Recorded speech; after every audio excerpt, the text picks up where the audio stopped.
Thank you for coming to our panel on Artists and Advocacy. I'm Jack Walsh, and I am the Executive Director for the National Alliance for Media Arts and Culture. We're a media arts service organization based in San Francisco. We've been around for 31 years, and we work in three specific areas. We do leadership development, which includes retreat, face-to-face leadership programs, as well as online leadership development. We do advocacy work. We've worked with Future Music on advocacy work in recent years, and we also do original research, including a current project we have, which is mapping the field that we are releasing on our website, which you can visit at namac.org. So I have a wonderful group of panelists here who are going to be talking about a whole diversity of artists and policy. And the thing that makes this panel a little unique is that we're all, on one level or another, working artists. And I think that we want to also bring that into how we talk about policy. And just briefly, I became interested in policy around fair use because I'm an independent filmmaker, and fair use issues were always at the forefront of the work that we do as documentary filmmakers and as experimental artists. So I've had a long history of working around it, including doing the tried and true ways of ensuring that I had all the copyrighted material cleared with licenses, as well as working with attorneys to use fair use claims and using material that was either denied to me as a filmmaker or that I didn't know who owned the copyright of it, which is also known as orphaned works. So I'm going to introduce the panel, and then they will all do presentations, and then we'll do a Q&A with everyone. So to my immediate right is Scherazade Daruvalla King, who is the Executive Director of AmplifyMe and President of its sister organizations, the Power Company and Empowerment Records. Their mission is to create a renaissance in the media arts that amplifies the engagement of all people in action for positive change. Through media productions, 21st century skills training, in-school and after-school programming, performance venues, and youth-generated activities that promote action, AmplifyMe works to entertain change by reaching everyday people where they are, using music, television, and online media. Scherazade's musicians and participants have been seen on MTV, HBO, ABC, NBC, and CBS, and have been heard on radio stations and web outlets.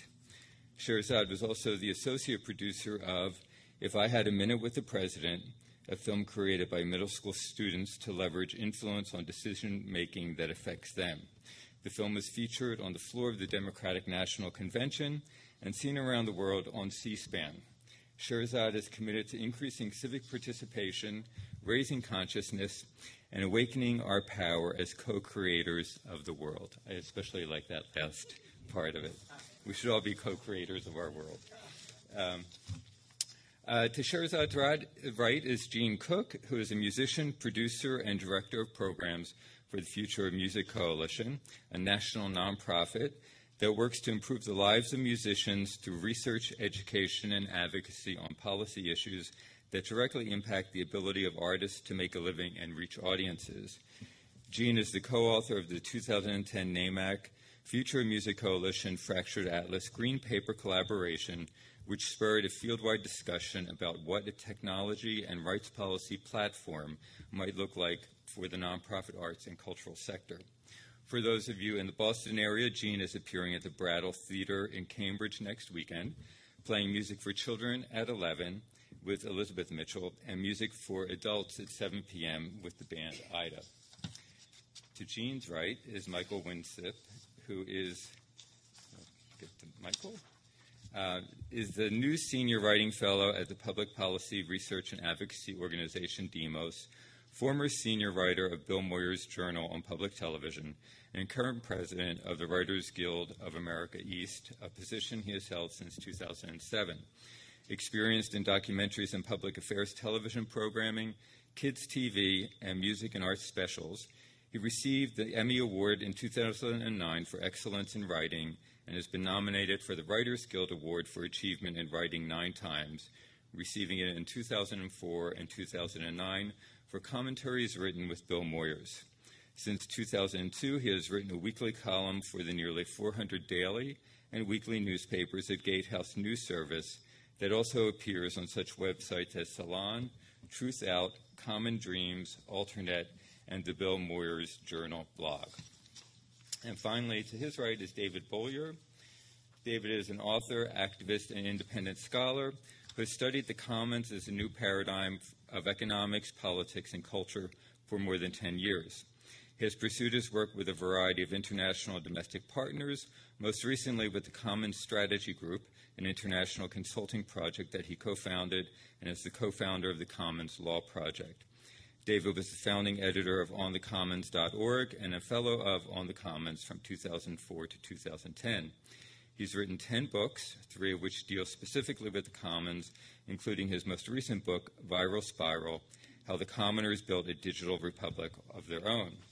David is the senior fellow at the Norman Lear Center at the University of Southern California Annenberg School of Communications, a longtime rapporteur for the Aspen Institute's Communications and Society program, and co-founder of Public Knowledge, which a number of you may know of as an organization based in D.C.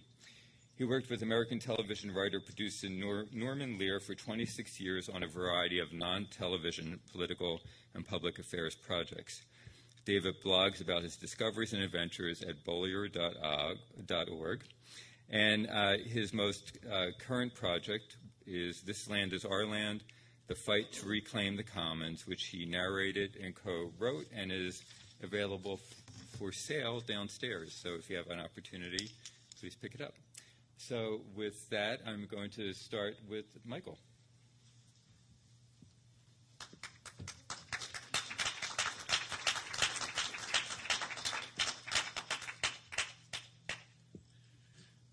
I was going to put the water on the podium, but I have this deathly fear of pouring it into Jack's computer. So, and given some of the technological glitches we've been having, you saw Larry Lessig's presentation yesterday, tremendous PowerPoint presentation, just wonderful. But I was remembering when he and I and Vince Cerf and some others we did the rollout for Internet for Everyone, and Larry was having a similar problem, and Vince Cerf famously said, power corrupts, PowerPoint corrupts absolutely.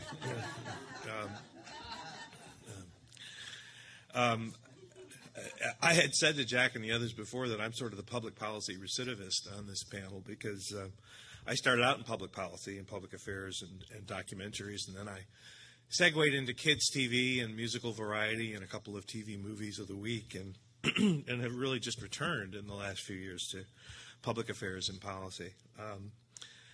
I became president of the Writers Guild in 2007, as Jack said, and I always felt like that great Jack Kennedy line where they asked him how he became a war hero, and he said it was entirely involuntary. They sank my boat.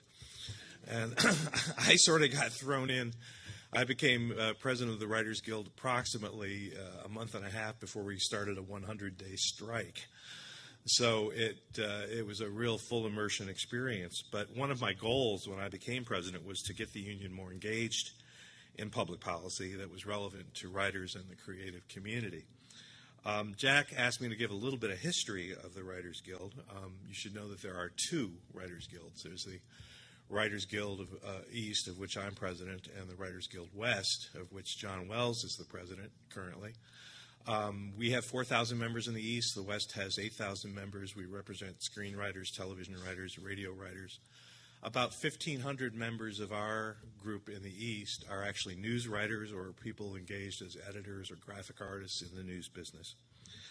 The East, we are 2 independently incorporated groups, but we do negotiate together on various contracts. The East Guild really evolved from the Radio Writers Guild, and the West Guild evolved from the Screenwriters Guild. And television was sort of the common ground where both groups realized that there was this common interest that neither of them yet represented when television became a medium. And so the Writers Guild East and the Writers Guild West happened. And getting ready for this presentation today, I went back to a friend of mine's book, Mark Norman's book, What Happened Next, which is a terrific history of American screenwriting. And I was reminded once again of how our struggles with the studios and networks have really remained the same over the decades. A lot of the issues are exactly what they were at the beginning of the 20th century when silent films began. So in what really sort of spurred the union movement for screenwriters and then television, radio writers, and so forth was the 1926 MBA, which is the Minimum Basic Agreement. That's our core deal with the studios and networks. The Dramatists Guild were able to succeed in getting a minimum basic agreement for playwrights in 1926, and because so many of the writers who went to Hollywood had come from the East, they were sort of inculcated with this idea that such a thing was possible. But it took an enormous number of years for that to finally happen. There were a succession of attacks by the studios to crush the very idea of a union for writers. And in fact, the Motion Picture Academy that gives out the Oscars was originally created as an in-house union to keep writers from organizing. So eventually what evolved as a Writers Guild really came out of the Depression and the New Deal and was formed. If you know Hollywood at all, there's a great old restaurant in Hollywood called Musso and Frank's. And the Guild was actually formed in a meeting at Musso and Frank's in 1933. But it really wasn't until World War II that writers finally got an MBA similar to what the Dramatists Guild got. And funnily enough, it was MGM that actually stepped up to the plate and said, you know, we're in the middle of a war. We all have to work together. We all have to be reasonable. We all have to pull together in this war effort and making films. And the writers deserve it. And so out of that came the MBA that we are still, everything that we do and have done since then in 1942 has been built on that first MBA. Now, the Writers Guild was extremely political in those days, as you can imagine, coming out of the New Deal and the Depression and World War II. But the Red Scares, of course, in the 50s, in the late 40s and the 50s, really did enormous damage. And it was not our finest hour as a union, I have to say. There were anti-communist factions within the unions that actually collaborated with the studios and networks. And, of course, a number of our writers were blacklisted and had their lives and careers totally destroyed by the blacklist. I think as a result of that experience that it really cooled the union's involvement in politics for about 50 years. It was really not until our strike that started in November 2007 that we started to get more involved politically again. Over the course of those 100 days, we realized the impact that we could have in politics. In fact, one of the first things that happened was that we actually got the Democratic presidential candidates to cancel a debate at CBS in Los Angeles. We were, at the same time as the Hollywood strike, we were also engaged in negotiations with CBS News, and we were able to use that event and the cancellation of that event as a pressure point on CBS.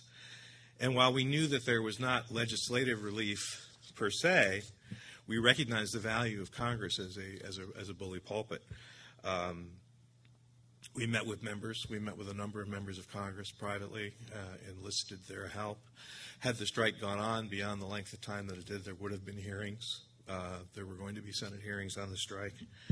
And we actually had a mock debate on Capitol Hill up at the Rayburn House office building. We had Jon Stewart's writers representing the Writers Guild, and we had Stephen Colbert's writers representing the producers. And D.D. Myers moderated it, and we had an incredible debate. It was great. We got an enormous amount of coverage, and it got us an enormous amount of exposure to members of Congress, which is especially good for us because the West now has a political action committee. We don't have a political action committee, so we do not endorse or give money to candidates. So we have to figure out ways to create clout that are not money related. The Stewart and Colbert and Letterman writers also played a very important role in the asymmetric war that made the strike successful. The studios may have had us outgunned in terms of money and clout, but we had them outgunned in creativity and wit. So we were able to create viral videos that had an enormous amount of impact. I'm going to show you part of one that was created by the Daily Show writers. Hello, and welcome to what is obviously not The Daily Show. I'm obviously not Jon Stewart. I'm Jason Ross, one of the show's 14 writers. Our top story, really our only story, the ongoing writers' strike, which began last Monday after talks broke down between writers, seen here working slavishly for your entertainment, and media company CEOs, captured here in their natural habitat. It's about whether writers should get paid when media companies make money using their work online. Writers think they should get paid. Corporations think the writers should go until they're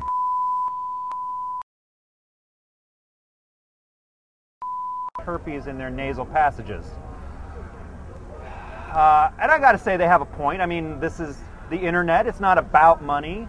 Online, you know, intrinsic worth is measured in things like number of tears shed over Britney Spears by a heartbreakingly gay teenager. Leave Britney alone!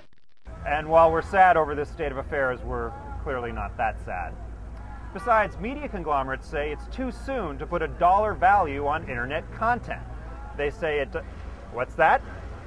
Viacom is suing YouTube for $1 billion for using its content online? $1 billion? That can't be right. In fact, I can't even believe it. Unless there's some sort of Daily Show style montage. Viacom, the parent company of Comedy Central, has sued YouTube for over $1 billion. $1 billion lawsuit. $1 billion for copyright infringement. A whopping $1 billion. $1 billion Clash of the Titans. More than $1 billion. Saying, hey, you can't put our stuff out there for free. You can't put our stuff out there for free. That's a catchy phrase. You mind if we use that and don't pay you?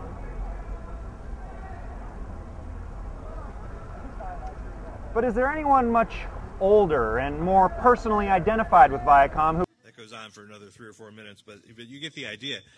The other great thing that these viral videos demonstrated was the power of the internet and new media. And that was what our strike was all about, was making sure that our writers were represented in new media, that when the studios got paid for new media, that we got paid for new media. And while the industry itself was pretending that wasn't the case, we were proving them wrong with material like this. So out of that experience came an increased understanding that we could get our members politically engaged if we focused on issues especially important to them. So in the years since the strike ended in February 2008, in those 3 years, we have been working with our members on issues including free speech issues.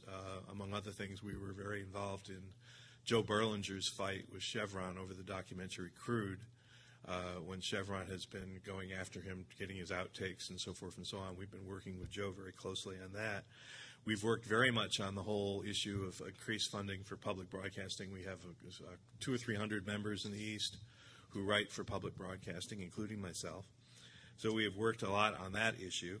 We've worked a lot on because we have so many news members, we've worked a lot on the future of news and media consolidations. We've held workshops, we've held training sessions, we have done an enormous number of events for the members in new media. We have been very actively organized members in new media. And we have been lobbying, both in Washington and Albany, New York. We've never had any kind of lobby effort in Albany until the last couple of years. And so we've been very much working on tax credits to include writers in the production tax credits in New York State. And because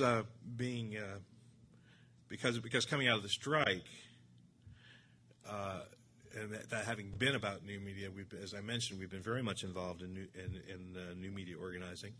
And so digital media reform has become very important to us, especially net neutrality. So as with Stewart, Colbert, and Letterman, some of those people that we've been working with in organizing new media we've been able to engage our digital members in creating viral videos like this very short one I'm going to show you.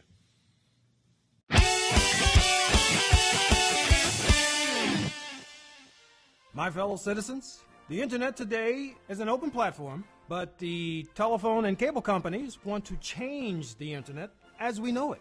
We're going to create high-speed lanes on the internet, and those who can't pony up cash for these high-speed connections will be relegated to the slow lanes, if any lanes at all. And that's it. Oh no, my blog is broken. Abraham Lincoln? Oh no, not so fast, Lincoln.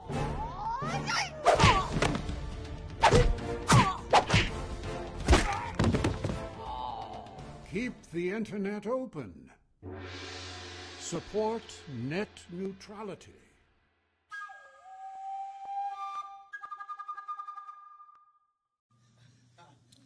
And I can't beat that, so I'm done.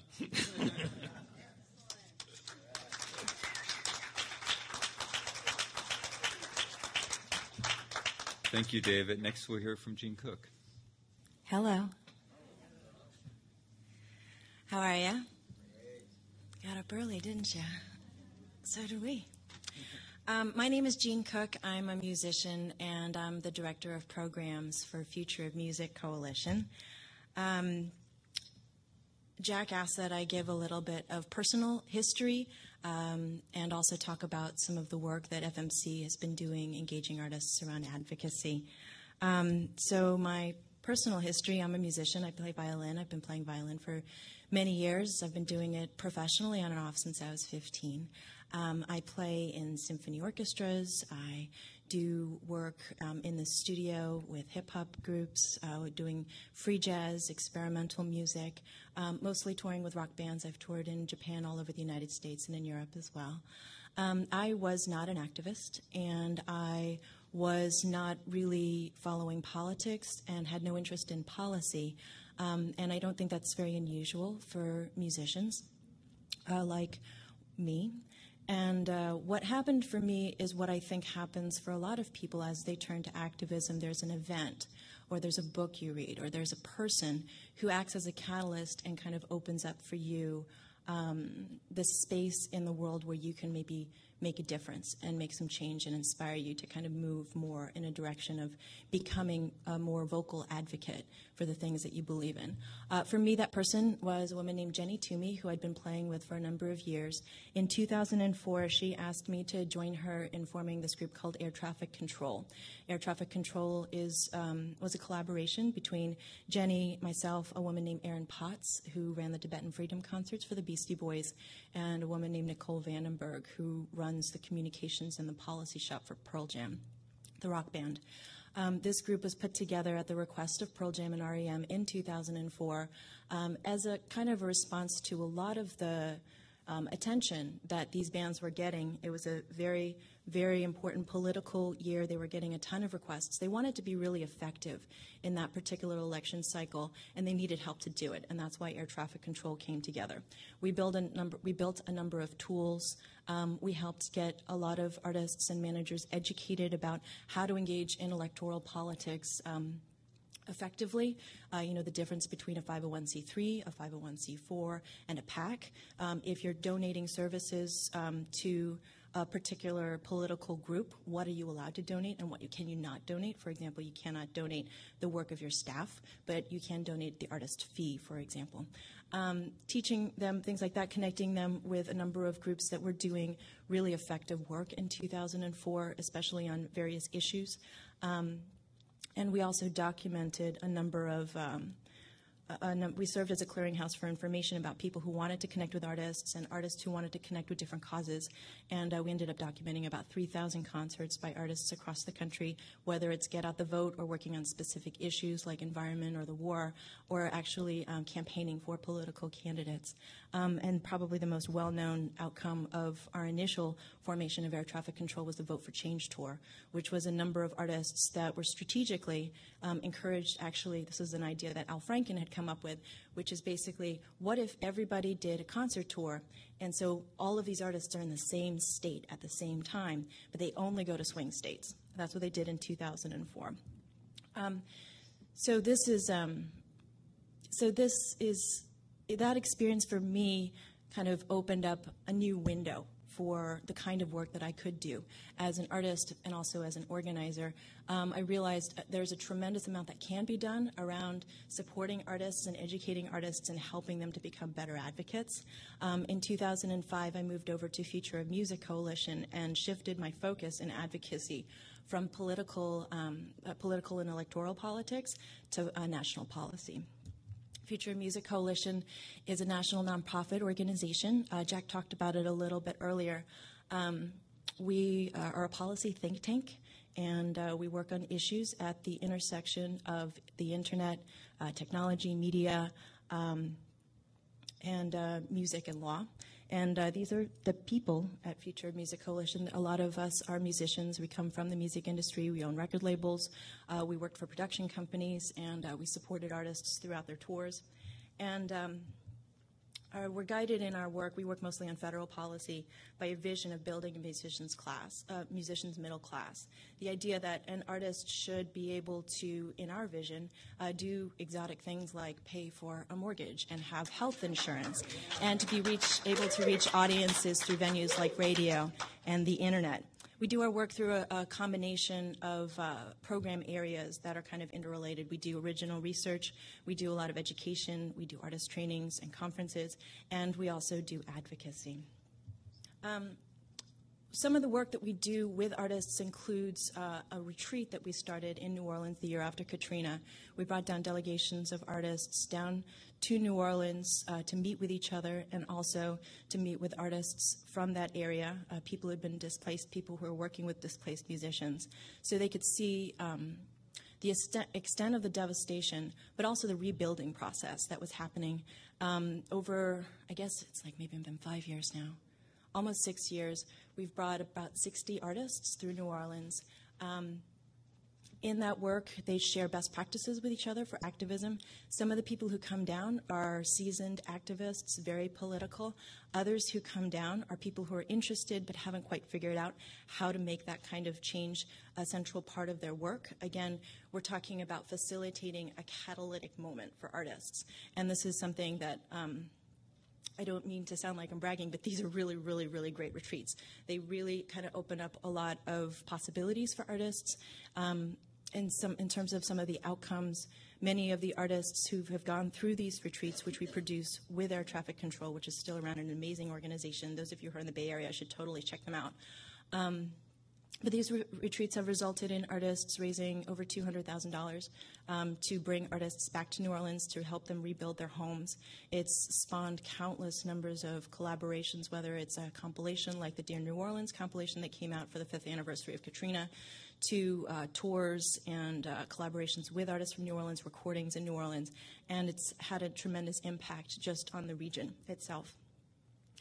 And another outcome of it is that we have this network that's a loosely coordinated network of artists that we work with at Future Music Coalition on various issues.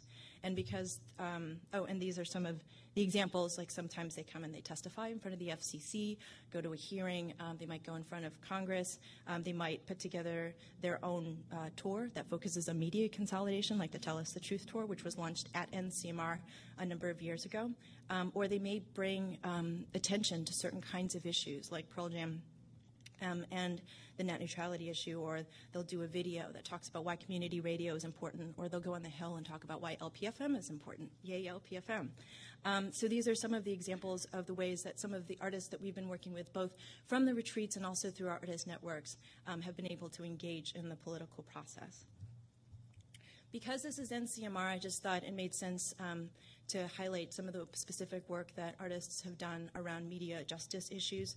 The main focus for Future of Music Coalition in this area is in the radio side, fighting consolidation, expanding non-commercial radio, which includes the establishment of low-power radio, but also the protection of non-commercial radio, and particularly NPR and PBS funding right now, ending structural payola. And then on the internet side, we look at things like access to broadband and particularly net neutrality. We feel like all of these issues are central to the ability of artists to be able to reach and develop their audiences, and for that reason, these are central for Future Music Coalition as well. When you think about our artist engagement strategy, FMC's philosophy in working with artists, we are always looking for what is our roadmap going to be as we go into an engagement. So we think about where's an appropriate venue for action. Is it going to be in Congress? Is it going to be at the FCC or at one of the agencies, or is it going to be in the court of public opinion? We think about what are the messages that are going to resonate and who are the appropriate audiences for these messages.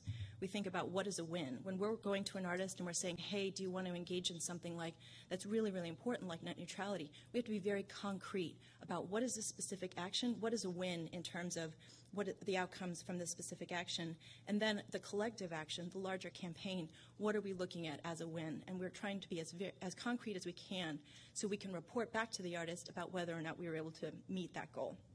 And then finally, and perhaps most importantly, how does the work that we do with artists when we engage in federal policy, how does this support the larger picture? Who else is working in the space? We don't want to duplicate effort. Our field is spread out thin as it is right now.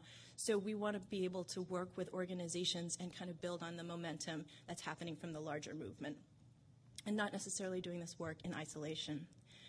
We also think a lot about how to build capacity for artists in the long term and how to make this kind of work really sustainable, because ultimately that's where we want to be. We invest in a pipeline, and by that I mean that every time you want somebody to do political action, you don't just call Pearl Jam or you don't just call REM. There's actually a whole stable of artists that we've been working with, and thousands of artists beyond where our networks reach, that could really be effective and want to be able to join and participate and engage in a larger media justice movement. So where is that pipeline, and how do you invest in it? We develop a flexible menu of options for artists. It's not just, hey, sign on to this letter, but it might be, hey, sign on to this letter, or, hey, are you interested in when next time you're in DC meeting with a representative from your region or going to the FCC? Oh, hey, can you retweet this thing? But it's always a menu of things so people can kind of choose based on what's happening in their lives and what makes the most sense for them, so we can be as flexible as possible, but still allow the artists to engage. We also facilitate appropriate partnerships. Frequently, artists will come to us and they'll say, well, these people are asking us to do some work on their behalf. We'd really like to support them, but can you come in and help us to make sure that kind of running interference, making sure that the artists' needs are taken care of, that things are fitting into their schedule in an appropriate way, but also that they're being effective in the help that they are offering to other groups. And then finally, and probably the most importantly, we resource artists with the tools that they need to make the case to policymakers, to educate themselves and their fans. So it's not just about having a fact sheet that talks about why media consolidation is important, but it's about going to them and saying, this is how it actually impacts you. These are some words, let's develop some words that you could say, that you would feel comfortable and authentic saying, that feels right for you to express to your fans, that you think your fans will be able to listen to. These are the kinds of stories that we think are going to be effective, and I think we want to hear from artists as well as to what's going to be effective for them. Tone is incredibly important. There are a lot of artists who are very comfortable having an activist brand as it is and going out there and being very, very passionate about what they do. But there's also a huge swath of other artists who want to feel reasonable about what they're saying and thinking about, well, how do I say this without sounding shrill? How do I say this while sounding sincere? I really, really want to get behind this work. So that part, when we're resourcing artists with tools, I think is a very important part that contributes significantly to the effectiveness of the work that we do. So what does this actually look like in practice? And so this is just one example that I thought would illustrate some of the work that FMC has done focusing on the work with Rock the Net. We'll start with Pearl Jam, who in 2008 realized that something had happened to them that could potentially help people to understand why net neutrality is important. We worked with them. We worked with them as they framed what had happened to them at Lollapalooza when AT&T was censoring the words of Eddie Vedder as he was making statements that were critical of the current administration. And you guys know about this story? No. Oh my gosh, you guys should see Barbershop Punk, which was yesterday. But basically what happens, they're at Lollapalooza, and he's singing, I guess it's Pink Floyd's Another Brick in the Wall, and he's saying, George Bush, leave this world alone. And then the crowd goes wild. And then he says, George Bush, go find yourself another home. And there's some fan footage of it. Barbershop Punk does this actually particularly well. I just saw it again last night. Fan footage of that show where you can see him saying all of those things. In the official AT&T broadcast of that particular performance, if you're watching it, you hear him say, George Bush, leave this world alone. And then the sound kind of cuts out, and you're like, oh, I guess my connection's not really working very well. And then you see him saying something, people going wild, and then the sound kind of comes back in, and they finish the song. Pearl Jam didn't know that this happened. Most people don't know when this kind of stuff happens. It actually turns out AT&T, they said, we didn't do it. And then a few days later, they said, oh, we did do it, but it was an overzealous editor. We would never censor Pearl Jam. And we would never do that again. But that particular situation took a very wonky issue. Net neutrality is an it's an incredibly wonky issue, but it took this incredibly wonky issue and made it into something that people could understand, that people could watch the video clips. You can see him from the fan footage. You can see him from the official broadcast. You can make the connection. You can understand what kind of power that these corporations potentially have over something that's very important like speech. So that's the beginning of the Rock the Net campaign. Shortly afterwards, we launched Rock the Net with I guess it's now like over 3,000 artists talking about how they support the idea of an open internet. We launched that campaign, and we kind of accompanied that with an op-ed to the Hill. So the specific audience for that campaign was Congress. That was followed by Damian Kulash from the rock band OK Go, went down to the House Judiciary Subcommittee to testify about the work that they have done that was facilitated by an open internet. So he's reframing artists as small businesses, essentially. And he's going to Congress and he's saying, this is how my small business has been impacted by an open internet, and this is what I'm afraid of if that openness were to be taken away. He follows up that appearance. Not only does he do a video, which is online, I think that Free Press produced a really nice video of that visit, but then they follow it up with a New York Times op-ed and also a major NPR story. There's I guess you can't really see that. That's a compilation. 12 artists from Guster to the Indigo Girls to Matt Shipp all get together and they contribute tracks that go into this kind of compilation album for net neutrality, and it's supporting the Rock the Net campaign. And what it does is that it takes the issue and you get trade press to cover it. So Billboard covers it. So now they're talking about net neutrality. We also worked with a number of local folks on events all around the country. Some of them are with niche groups like WOMAX, which is the World Music Exchange. Some of them are very local. We did some events, a series of events in Philadelphia and also New York State Arts Summit. And then we also testified at the New York City Council. And we also, I'm sorry that the image ended up not coming through, but we did a hip-hop bloggers for net neutrality kind of event in Washington, D.C. So there are a lot of local events that we were doing as well. At our policy conference, which happens every year in Washington, D.C., in 2009, we asked Mike Mills to come and interview Al Franken to talk about why net neutrality was really important. We also had Chairman Janikowski there. He was a very new chairman at the time. And we had him paired with a horn section called Bonorama from New Orleans. They did a little second line while he walked out on stage, and that was covered by C-SPAN. So we've got artists that are also kind of appearing in these new platforms as well, kind of associated with a net neutrality message. With the FCC's most recent, or I'm not sure if it's the most recent anymore, but in 2009, 2010, with the FCC request for, I guess it was notice of proposed rulemaking where people were talking to them about why the internet is important to them, we actually created this web form that made it really easy to answer a series of questions, and then you're able to just kind of send your comment to the FCC as a part of that rulemaking. And what we did when we did that was with the goal of quality over quantity.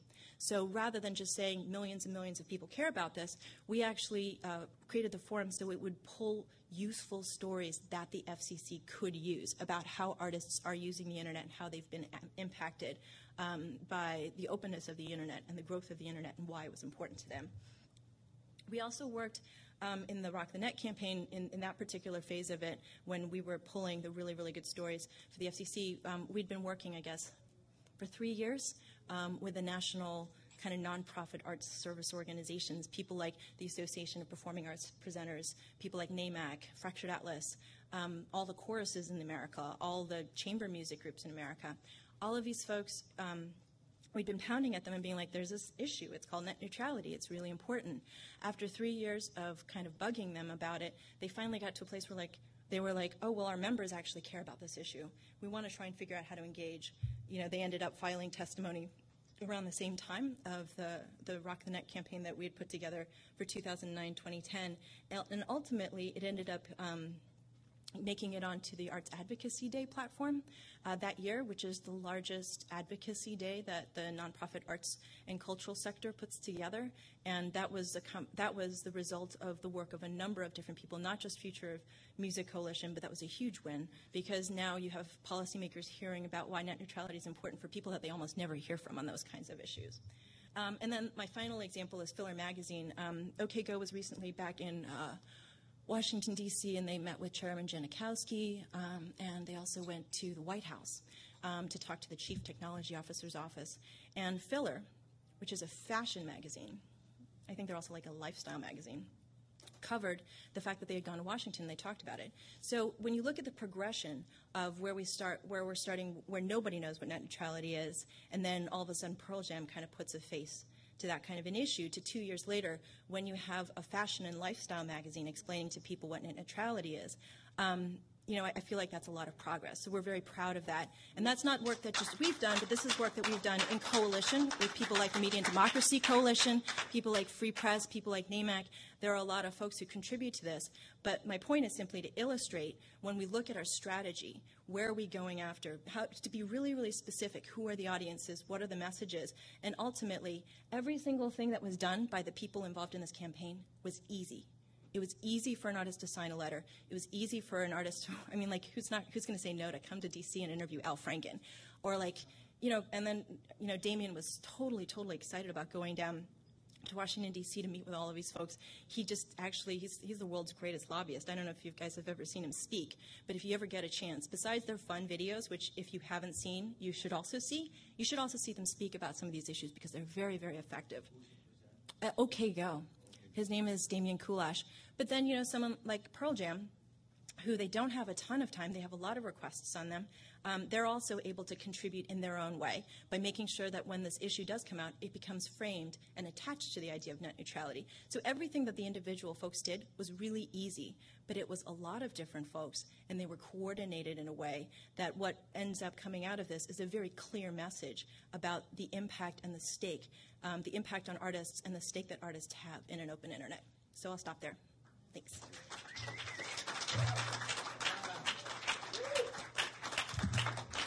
Thank you, Jean. And just to follow up, actually, in Arts Advocacy Day, again, this year, net neutrality was back on the docket, and as was public media. And so that it's a victory to all of us that the major arts organization in the country that does a lot of lobbying for the other arts organizations, Americans for the Arts, is actually taking on these issues, which is a relatively new idea for them. So next will be Scherazade Daruvalla King. Everyone here bright and early. Well, we're halfway through our panel, so I'm going to make you stand up. Stand up and high-five your neighbor and say, good job getting here at 9 a.m.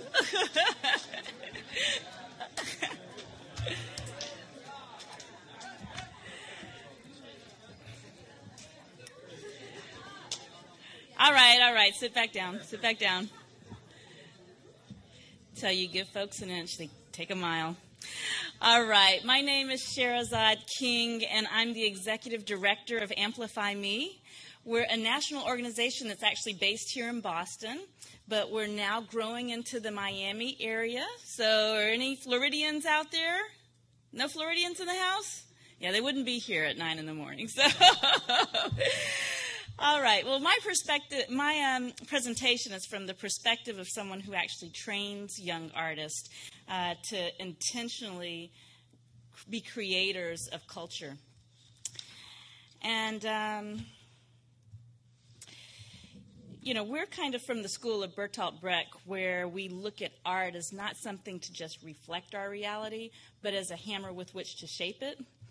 And after 10 years of doing this work in music, video, and online media, working with a variety of artists on different levels of, either young artists, youth, semi-professional artists, and some professional artists, we're really kind of in a reflection mode and assessing what has worked, what has not worked so well, and what have been some of the challenges and opportunities. So I hope to share some of that with you, and as well as give you a few tools to consider as you think about your work, either as an artist or as someone who wants to use art to affect policy or to create political, social, or cultural change. Let's see. So our mission is to amplify the engagement of all people in action for social change. Civic engagement is our priority, and we see media justice as a means to that end. So our priorities are right at the nexus of civic engagement in the media, and we really want to see, we want our programs to basically advance lifestyles of engagement. We don't want you to look like the guy on the screen. So that is what we want to definitely avoid. And so our media justice issues end up being focused on things like media misrepresentation, particularly of people of color, low-income populations, and bias. Because when you have media bias and media misrepresentation, all that does is to further disenfranchise those populations. We also care a lot about the diversity of ownership and the diversity of representation in the media. Because, often if you don't see someone who looks like you, who might care about what you care about, who might be interested in the programming that you want to see, or you don't see your stories reflected, you tend to tune out, you tend to feel irrelevant, you tend to feel isolated or alienated, therefore further disenfranchised. So, and then also media access is definitely one of our media justice issues that's a priority. The ability to actually deliver messages, information, commentary, or entertainment programming, as well as the ability to receive the same information, commentary, or programming that interests you and that reflects your ideals, your perspectives, and priorities. So we have worked with youth, professional, and semi-professional artists, people like Roger Miller of Mission to Burma, bounty killer who went on to beat up his girlfriend and promote homophobia. So we'll talk about some of the issues around working with artists and the due diligence that you have to do. Soulfedge, who now hosts on Oprah Radio and Oxygen Network. You might know Derek Ashong, any folks that are from the Boston area. And Shay Rose, who just recently got selected by Queen Latifah and Essence Magazine to be one of the new female faces of rap and hip-hop. Our video work, as Jack had mentioned, has been seen on a variety of network stations, and we're really excited about that because so much of our work is in critique of mainstream media. So to actually get the mainstream media to cover it, we feel like is kind of cool. So I'm going to show you some examples. The first being a campaign that we collaborated on with SEIU and United for a Fair Economy, a variety of different organizations, when about 10,000 janitors were on strike here in Boston several years ago. Mostly immigrant janitors that were from countries like Brazil, Dominican Republic, Haiti, Colombia, Mexico, mostly women, mostly did not speak English. And so the allies of the janitors were finding it very hard to engage the average Joe in supporting the janitors on the issue because, they weren't able to share their stories. They didn't speak English, and so there was the communication gap. And also lingo like economic justice doesn't really resonate with the average Joe. People don't really know what that means. So we engage people like Michael Fronte from Spearhead and Billy Bragg, who had more resonance with everyday, ordinary people, kind of, but definitely more resonance than what the janitors had at the time to participate in some audience engagement events. And we also engage local artists, visual, performance, musicians who want to support. But these artists, again, didn't know how to effectively translate what economic justice was to, no-brainer concepts like workers' rights or fair pay. And so we sponsored a teach-in for economic justice where the artists actually got to meet the people and learn about the issues, hear their stories. And we also provided messaging points. Again, we'll talk about this in the challenges section. Some of our messaging points were, referencing the fact that the janitors were getting paid $39 a day, the issue around corporate greed, workers' rights, fair pay, living wage, the campaign slogan, Si se puede, yes we can. were all some examples. So we did public service announcements where we had a competition that included a cash prize, and I'm going to kind of let you hear some of the PSAs. We did a hatchet job to link them all together, so they're just going to kind of cut off. For all the janitors in the struggle, it's time to unite for the movement. Si se puede. Check it. Si se puede. That means yes we can, and we won't stop the struggle till they hear our demands. Si se puede.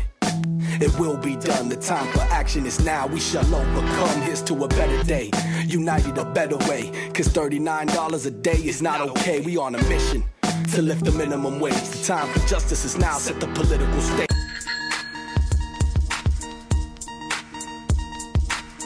Yo, give us the bread like communion. Your $39 a day ain't doing it. Yeah, and we sick of the poverty. Ask for some dough and you like, don't bother me. But yo, they raking up millions while we cleaning up the mess flow to the ceiling. Yeah, and my kids need medicine, but part-time work don't favor them benefits. Now tell me, where's the economic justice? Work to the bone, for these peanuts is just us. But now we are. Yes, we can. Oh.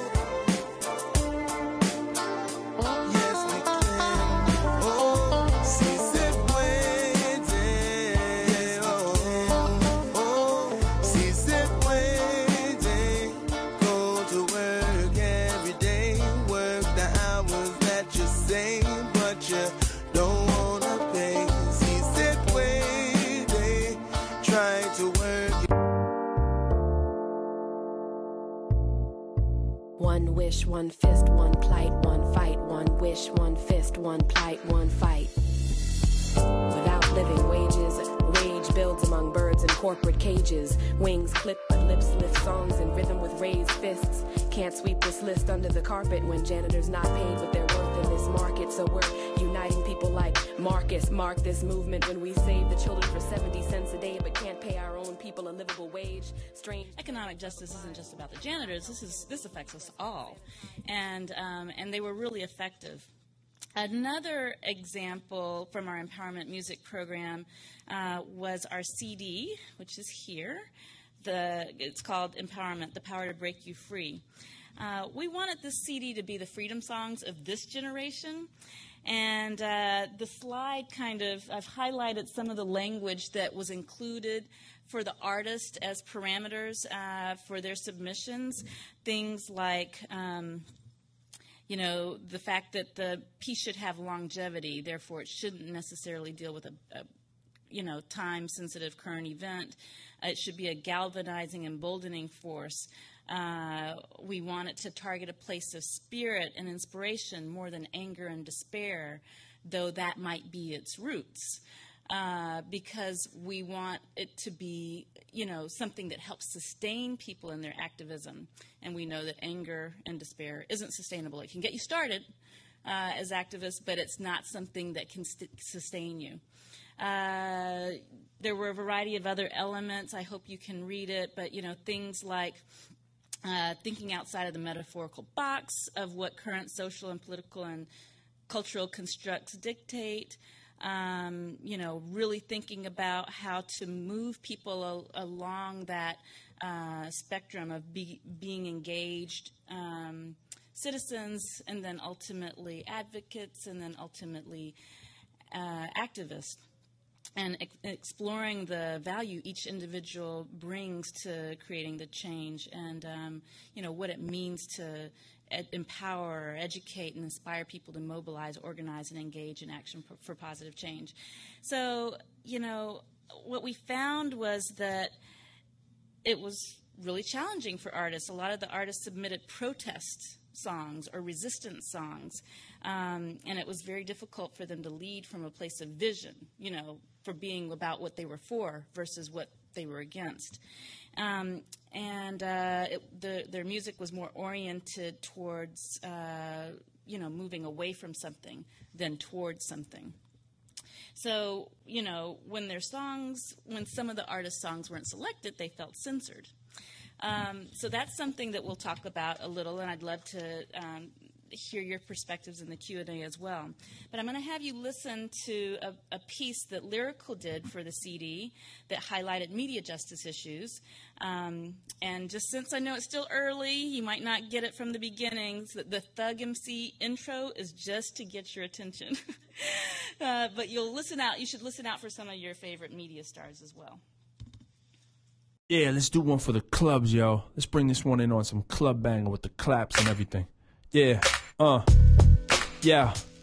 I'll leave the mic torn, busting your grill like it was light porn. Too many y'all in the mic, your style's tight corn. I got a nice form, though, like tight corn. I black out in the booth, poof, it's lights off.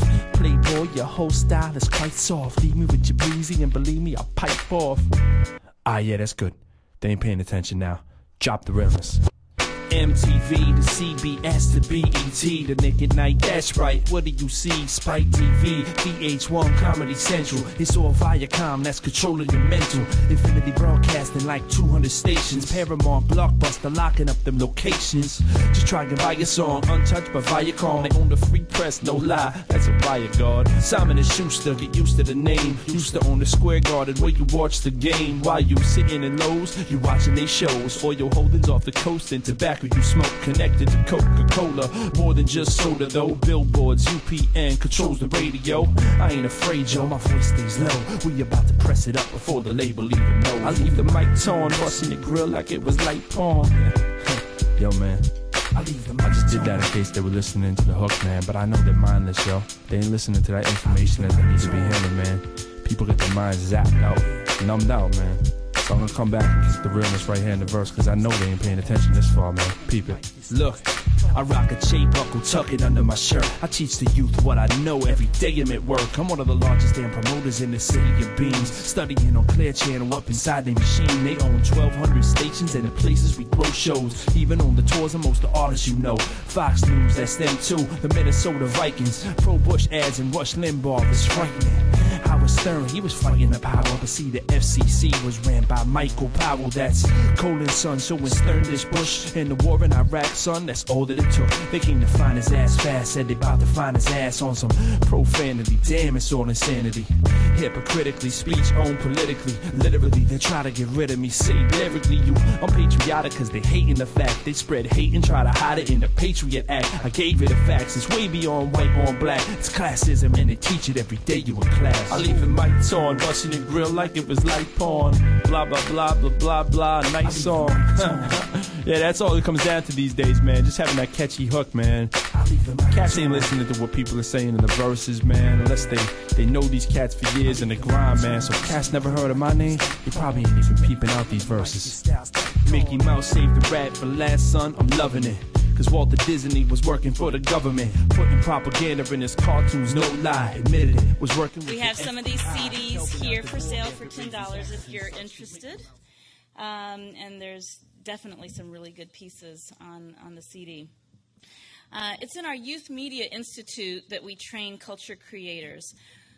We basically believe that we can interrupt disempowering messages and popularize messages that are more socially conscious and socially responsible. We also believe that the media arts can be directed with intention to promote a very active lifestyle of engagement versus passive lifestyles, and that people can be, moved by media arts to awaken to their power and their role as change agents.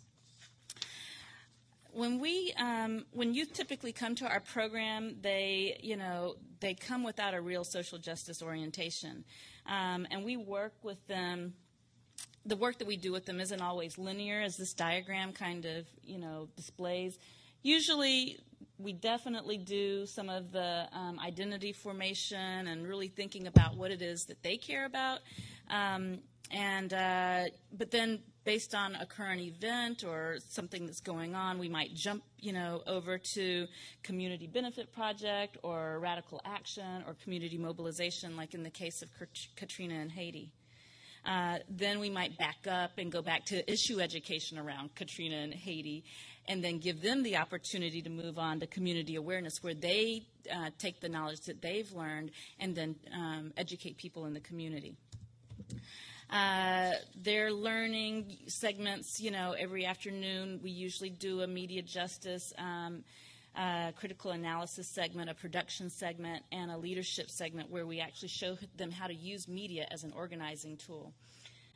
And we can talk about some of this, after the session. But they recently won the American Friends Service Committee's national video competition called If I Had $1 Trillion.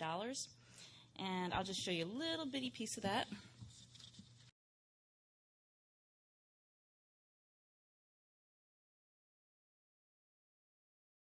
If I had $1 trillion. If I had $1 trillion. If I had $1 trillion. If I had $1 trillion. If I had $1 trillion. I would.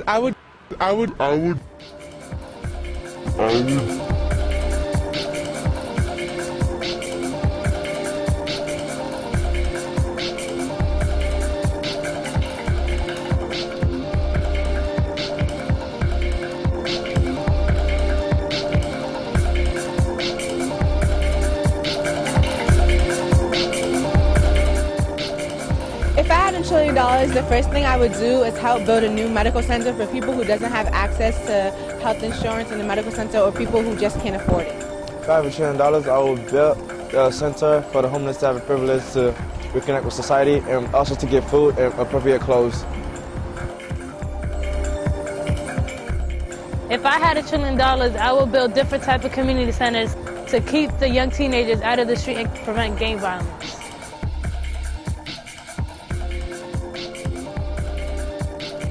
If I had $1 trillion, I would help redevelop green spaces and the unused properties in Boston. If I had $1 trillion, I would donate the $1 trillion to the economy, to better our economy and have more jobs available. If I had $1 trillion. If I had $1 trillion. If I had $1 trillion. If I had $1 trillion. If I had $1 trillion. I would make my local, my national, my worldwide community better.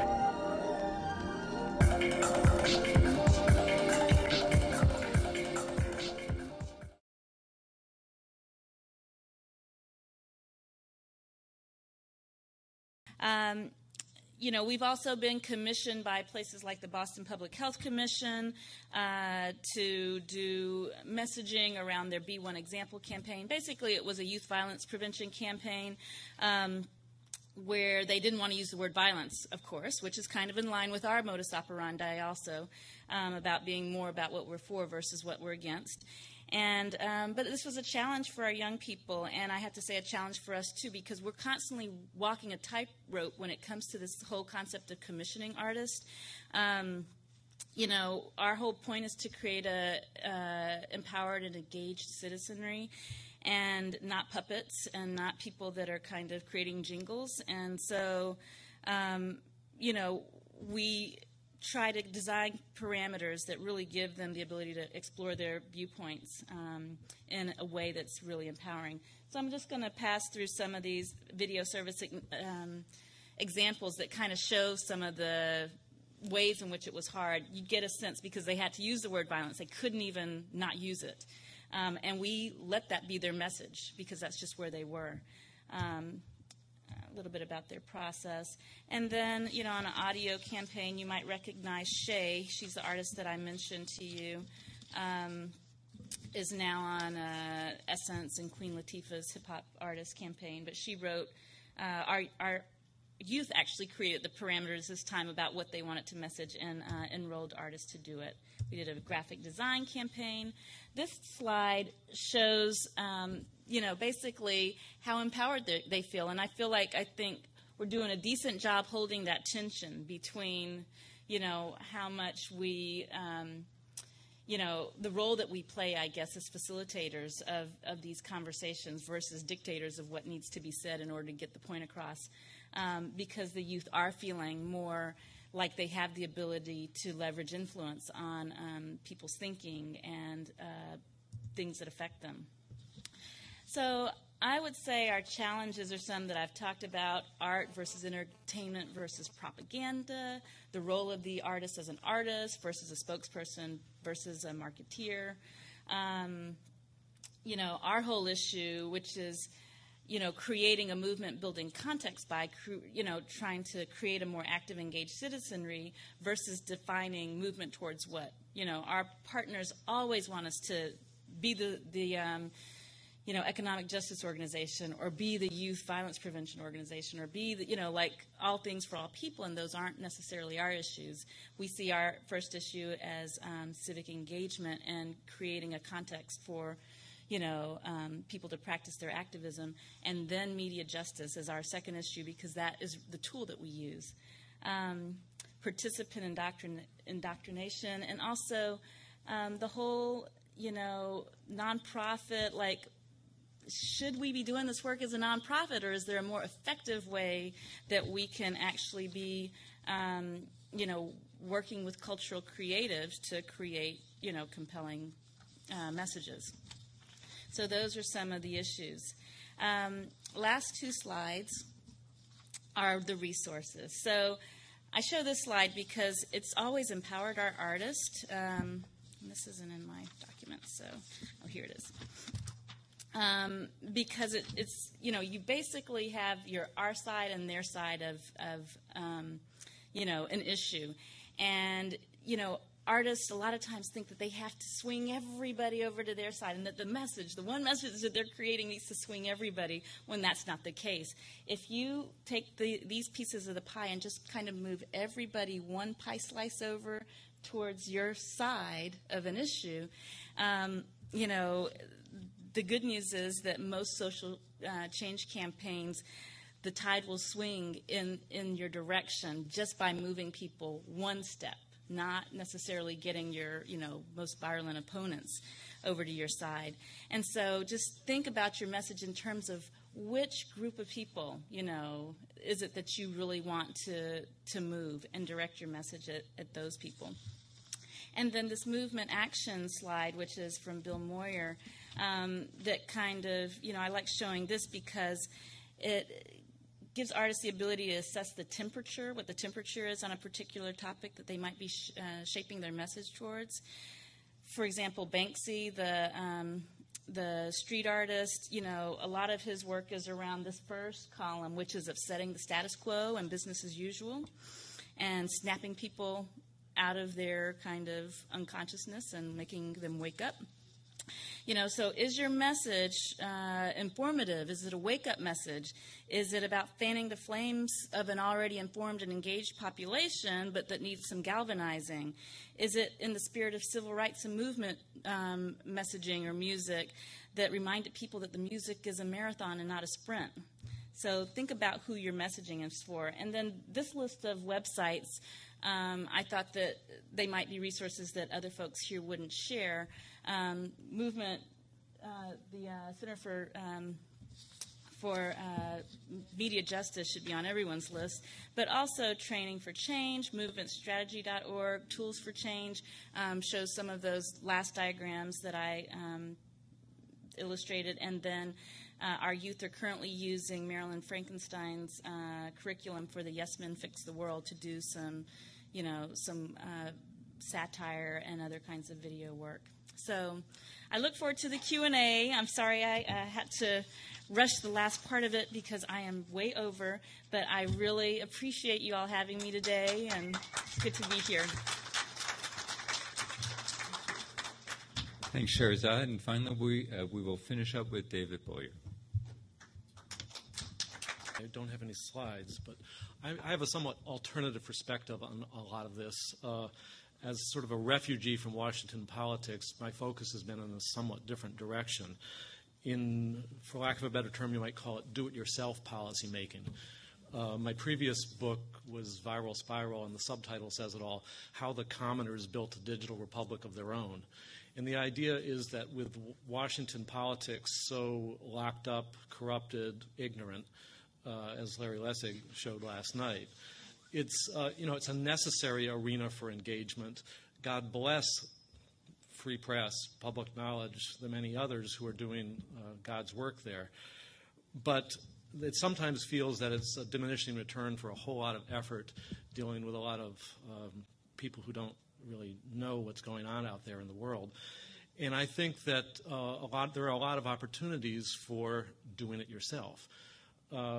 My book was about the rise of free software, free culture, various open platform alternatives. So the general public license for free software was essentially a hack around copyright law, because we knew that nothing was going to get through the various committees or Congress on that. The same with the Creative Commons licenses, a hack on copyright law to make sharing online legal, which again would never have happened otherwise. And then we see this whole proliferation of open access publishing, various science commons models for sharing data or other resources, the mashup and remix culture. All of these are sort of do-it-yourself ways to achieve what we want to achieve that don't necessarily involve policy. Sometimes they do, but when they do, there's a constituency base that is then organized that directly knows its interest and can directly advocate itself without necessarily having to go through policy proxies or they can do it themselves because they know that their interests are right on the line. So I'd like to focus on some of those issues because I think that it's another way of conceptualizing one's interest and actualizing it. And as I say, it may or may not involve public policy. It helps to remember, as Larry Lessig said in, I think, his first book, code is law. So a lot of these software platforms are, in a sense, an alternative constitutional order, an alternative legal regime in which we can control it ourselves. And that's one reason I personally have been focused on the commons as a paradigm for change, because it's bottom-up, self-organized regimes for managing our own resources without having to depend upon the marketplace or the corporate world, and without necessarily having to rely upon government, either funding or policy regimes, to achieve things. So it's a more direct form of action, a more direct form of sovereignty control, which is especially important for the artistic community, which wants to have the integrity of its expression. And let me just stress, I consider this not an either-or proposition, either traditional public policy or do-it-yourself. It's both, and. I just want to emphasize the and, because that and of do-it-yourself advocacy is a terrific staging area for strengthening our various constituencies so that when they do engage with public policy, they've got more meat and muscle than trying to do it without those intermediate networking, social structures, and motivations. It helps to remember the Internet is our home turf. The value that's created in the Internet is chiefly the value of effective relationships, our social community. Now, why should we let the corporate world monetize and privatize that? So we need to devise the structures for maintaining control over our own generativity, which, all these different communities are creating fantastic resources. Why should they simply be picked off one by one by the latest Silicon Valley startup that can do so? It reminds me of a terrific proposal by, I'm getting ahead of myself, but there's a group called the Free Culture Forum that meets every year in Barcelona, which is a gathering of, for lack of a better term, digital tribes from all different arenas. And they strategize about what their common interests are. And the most recent one was about, the report they issued was How To for Sustainable Creativity in the Digital Era. If you want to check, it's about a 100-page report, PDF, fcforum.net. But what they did, they wanted to develop a taxonomy of revenue models for free that were compatible with free culture, but could still generate money.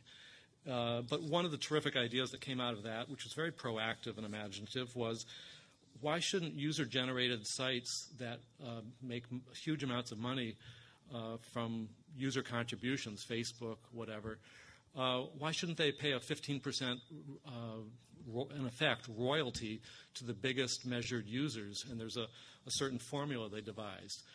15% is sort of the standard revenue model that publishers pay.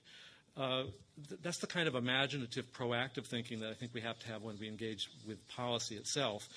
But there's a lot of things we can do, as I say, directly ourselves.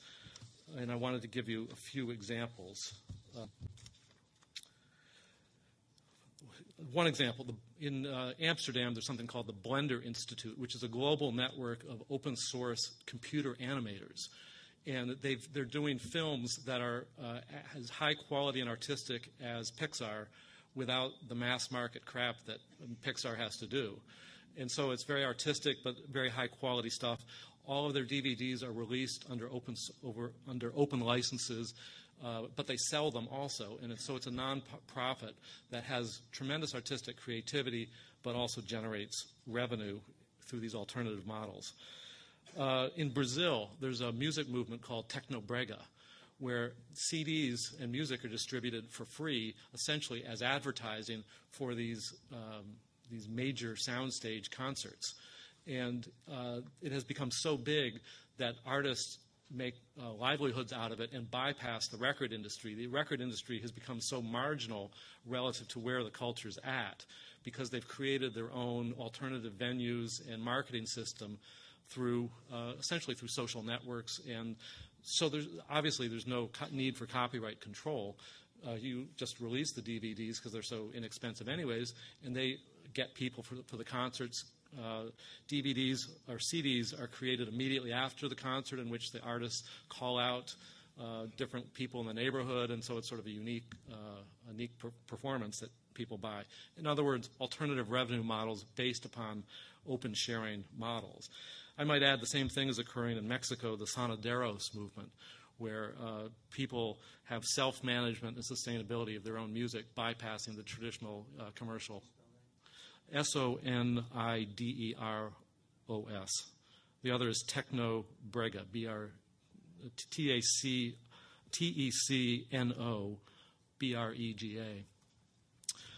Tecnobrega.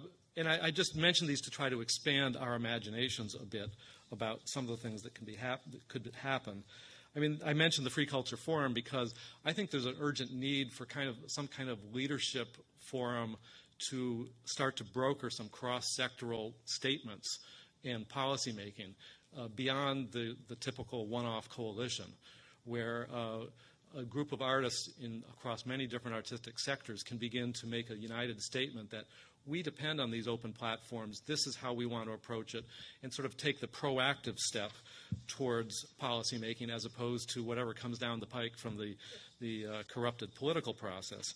I was reminded of in 1994 when the copyright term extension was being proposed. The author Lewis Hyde had this brilliant suggestion where he said when they try to renew copyright or extend the terms of copyrights by 20 years, which they ended up doing, let's auction off those works that are still commercially viable, and auction off ongoing rights for 20 years, put the money into an endowment fund and have an arts endowing the arts fund. Because after all, copyright is a public benefit given to artists in return for things. Why shouldn't we monetize some of that? Well, this is the kind of sort of taking the bull by the horns and being proactive. Another example, public knowledge either recently had or is about to have a public event on intellectual property rights in 3D printing. I mean, this is like way out there, but 3D printing is coming down, and it's unclear are we going to have a general public license or open access to that, or is it going to be locked up in all sorts of proprietary ways?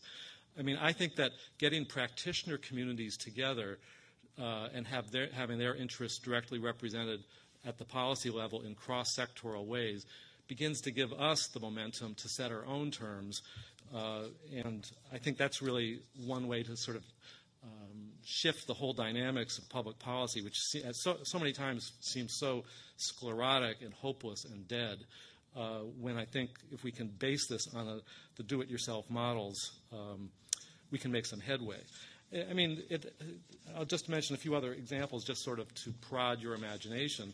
Some of you may have heard of the Diaspora social networking site where some NYU students said, this Facebook privacy stuff sucks, we have to do something about it. So they're creating their own privacy-friendly social networking Facebook, and complete with tools to migrate your Facebook identity to the Diaspora site. Unclear how this is going to shake out. I can't vouch for the quality of it yet, but it's an example of taking the bull by the horns and trying to build our own commons where we can retain the value we create as artistic communities rather than letting it get picked off, expropriated by others. Some of you may have heard of Kickstarter and Flatter as means of self-funding in advance. Another great example of trying to build an alternative economy and marketplace that's compatible with the best artistic traditions, but without the exploitation that so often comes when the middlemen or the copyright controls get involved. Flatter, F-L-A-T-T-R. And there's also another one called GOTEO, G-O-T-E-O, where, again, it's advance funding co-production, which helps both ascertain the potential market, but also raises the money for it. And so these are the kinds of models, I think, the other crowdsourcing models, which I think are a way to begin to imagine an alternative economy that doesn't pit free and open sharing against the market, but gets them to be compatible and synergistic. And that's where I think we need to devise some let's make our own market. I mean, if I want to leave you with a few messages, is let's go on the offensive with do-it-yourself. Don't follow the market, make the market, and don't get involved just in traditional policy making. Let's hack the policy making by doing it ourselves. And I think that's going to have a lot of long-term benefits where we won't have to go back to Congress every 3 years when they try to roll it back, or back to Viacom when they throw another $100 million to try to defeat us. Let's build our own platforms. And the problem is that so many there was a great quote in preparing my remarks, a great quote by A.L. Doctorow, who said, "Artists don't usually band together. They're independent entrepreneurs of their imaginations. They create universes of which they are the sole occupants." That's the problem we need to get beyond, to federate some of those shared interests while giving a hospitable home to those artistic individuals who need a more hospitable home than simply being picked off. So if we can try to devise our own new lowercase Creative Commonses and our own innovative marketplaces built upon open platforms that work in tandem synergistically with Commonses, I think we could have a really bright future and put some of the sort of leapfrog over some of the impasses in public policy we currently have. So thank you. Thank you, David. We are close. We are at time, but I do want to allow a few moments for some questions or reflections. There's actually a microphone that will be circulating around the room I need you to talk into because it's being recorded. And then for the panelists. Hi, my name is Gabriel. This is a question to the last presenter. What were the Mexican and Brazilian sites that you mentioned? Can you move the mic down? They're not so much sites as artistic movements. Techno Brega and Sonideros in Mexico, Sonideros. And they're in some ways the Grateful Dead business model writ large in terms of a major artistic sector. Okay, this gentleman here. David, you said lowercase Creative Commons. What did you mean by that? Meaning artistic community, instead of Creative Commons, the licenses, artistic communities that are commonses themselves, meaning a generic category of artistic endeavor of sharing. Can't hold it? Wait a minute, I protest. For take it into my own control. So basically, it feels weird you're holding it. My name is Marty, and Marty Levin. I'm from Cambridge, this local area. And I came trying to seek out ideas as an artist and who's becoming more and more an activist. And this is sort of a question I'm just throwing up into the ozone, so to speak. I am trying to find a direction, and I have a bit of a problem as an artist in that I have a certain physical limitation now because of a brain dysfunction that hopefully will be under control soon. But the reason it creates a problem for me as someone who wants to be more active as an activist is that I lose time very, very quickly. And so what that means is that my day might be a quarter of what other people's day might be in terms of actual hours that I'm doing something. So with that said, I'm trying to become more active, and I'm trying to find ideas and ways where it's not incredibly time-consuming, but it will be work into my daily routine and will enable me to be able to do both the artistic, which I'm getting into movie making now. My background has been clowning and mime and many other things. I'm an actor as well. And lately I've been getting into movie making and did do one video that we put on the internet and on YouTube. It was some actors that were activists that were expressing their frustration with the immigration issue. And I have an anti-war mime piece that I did for Veterans for Peace. So those are the activist areas I got into recently. And so my question is, can you help me kind of find a direction to be able to do something without taking a lot of time and energy to do it that might be effective? I'm actually going to toss that to Jean, since Jean's actually a working artist and also an activist. So is there any advice you could offer? I think that I guess I would say with every artist that I've seen that does change work, they start with their communities. So they start with their friends, what they're interested in. They start with what they see happening right outside of their homes, in their neighborhoods. Sometimes it can be something as simple as, you know, joining the local food co-op. Sometimes, and you take that and you kind of see what opportunities come from that. Maybe you can do some concerts for the co-op. Maybe you can help set up other co-ops across the country. Sometimes you have a family member that's a veteran that's done some tours of Iraq, and that you want to support them in some way, and that you find something that's meaningful to you and makes sense to you. And you are able to use the work and the talent that you have to amplify some of the stories in a way that makes sense for you. Hi, my name is Nicole Young, and I am at UMass Amherst. This question is directed to Ms. Scherazade. I have actually done work with groups similar to AmplifyMe. My question is, how did you handle working with the artists who felt their work was censored? Because I've had that happen to me a lot, and I actually had that backfire to where I had to leave the project because of the personal and professional. Like, there was kind of like the blending of personal and professional that occurred. Yes.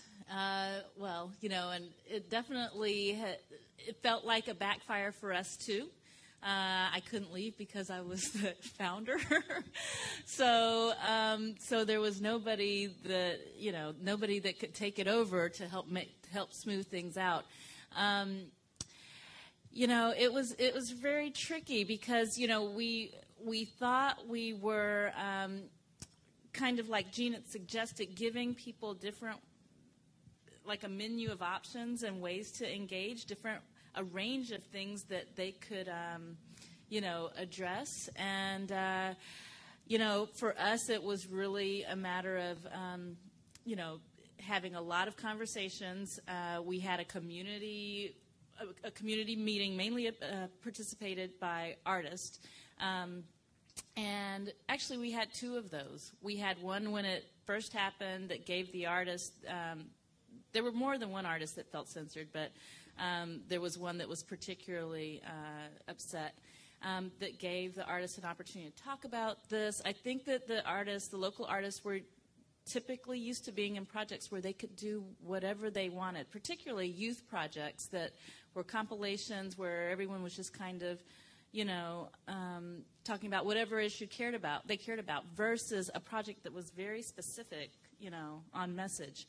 So a lot of it was educating people on what we were trying to advance and how our work was different. And we probably should have done far more of that on the front end. You know, we got caught in the issue of, because of the nature of the organization we are, folks just thought we were like all the others, you know, in terms of what we were looking for. And so even though we did do some education, so I would just say educate, educate, educate on the front end. Okay, and thank you all for coming, and if you'll give the panel a warm set of applause.